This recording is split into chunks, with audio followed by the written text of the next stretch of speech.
مولانا پیر نصیر الدین نصیر صاحب وہ فرماتے ہیں یہ بہت بڑی بدعت ہے کہ جنازہ لے جاتے وقت کلمہ پاک پڑھنا۔ بسم اللہ الرحمن الرحیم۔ السلام علیکم ورحمۃ اللہ وبرکاتہ۔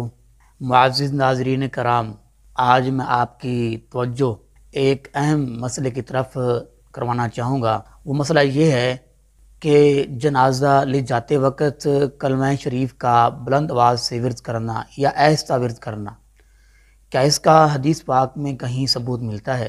دوستو بھائیو، انصاف کی بات یہ ہے کہ میت کو لے جاتے وقت کلمہ طیبہ کا ورد کرنا، اونچی آواز سے اس کو پڑھنا، اس کا ہمیں کہیں حدیث رسول اللہ صلی اللہ علیہ وسلم میں نہیں ملتا۔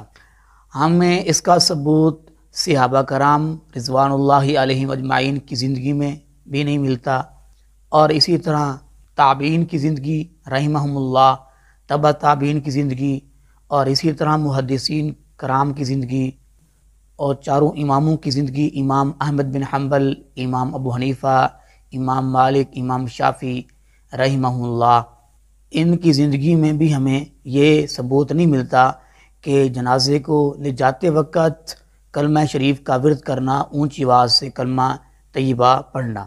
حالانکہ رسول اللہ صلی اللہ علیہ وسلم کی زندگی مبارک میں بہت ساری فوتگی ہوئیں، بہت سارے صحابہ کرام فوت ہوئے، شہید ہوئے، جنگ بدر میں صحابہ کرام شہید ہوئے، احد میں شہید ہوئے، اور اسی طرح دوسرے غزوات ہیں۔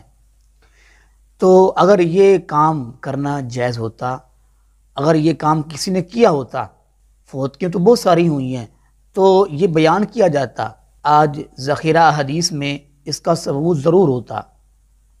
تو دوستو بھائیو، اس کا کوئی ثبوت ہمیں نہیں ملا۔